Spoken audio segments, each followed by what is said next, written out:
क्या आप यकीन करेंगे कि एक ऐसा साम्राज्य जिसके पास लाखों लोग थे, अपार दौलत थी और विशाल भूभाग पर राज करते थे, वह सिर्फ 168 सैनिकों के सामने हार गए थे।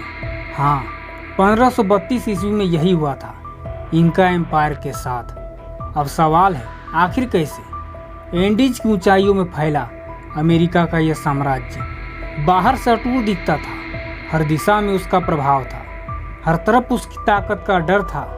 उसका शासक अताहुअल्पा एक ऐसा सम्राट जिसे अपनी शक्ति और सेना पर पूरा भरोसा था, और शायद यही उसका सबसे बड़ा भ्रम भी था।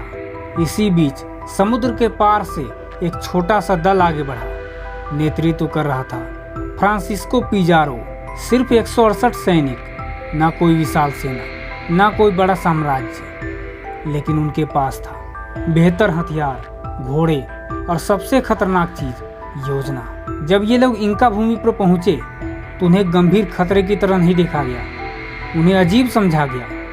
कुछ ने तो उन्हें देवताओं से जोड़ दिया, लेकिन सबसे बड़ी बात है, उन्हें दुश्मन माना ही नहीं गया। यहीं से हार की शुरुआत हो चुकी थी।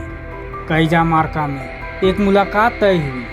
अताहुअल्पा ने अपनी लाखों की सेना और अपने वैभव को देखकर मन ही मन ये मान लिया कि ये गिने चुने लोग मेरा क्या बिगाड़ लेंगे। उसे लगा यह एक औपचारिक भेंट है जहां वो अपनी शक्ति दिखाकर सामने वालों को झुका देगा, और इसी अहंकार में वह बिना हथियार के दुश्मन के सामने पहुंच गया। लेकिन वह यह नहीं समझ पाया कि सामने वाला झुकने नहीं, वार करने आया है। जैसे ही वह चौक में पहुंचा, अचानक हमला हुआ। तोपों की गूंज, घोड़ों की रफ्तार और तलवारों का प्रहार। इंका सैनिकों ने ऐसे हथियार कभी देखे नहीं थे।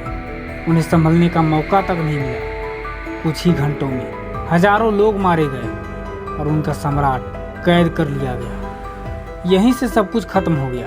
अपनी जान बचाने के लिए अताहुअल्पा ने एक प्रस्ताव रखा, मुझे जिंदा छोड़ दो, मैं एक कमरा सोने से भर दूंगा और 2 कमरे चांदी से। इतिहास की सबसे बड़ी फिरौती।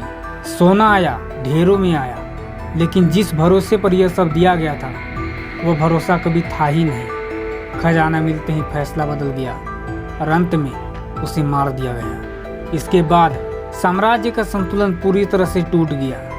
नेतृत्व खत्म, सेना बिखर गई और एक विशाल सभ्यता धीरे धीरे मिट गई। यह कहानी सिर्फ 168 सैनिकों की जीत नहीं है, यह उस अहंकार की हार है जिसने छोटे खतरे को नज़रअंदाज कर दिया था।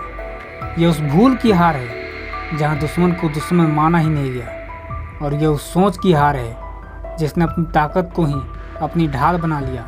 अगर दुश्मन को उन्होंने गंभीरता से लिया होता तो आज अमेरिका के इतिहास कुछ और होता। वे शायद मिटते नहीं। आज भी हमें यह कहानी बहुत कुछ सिखाती है।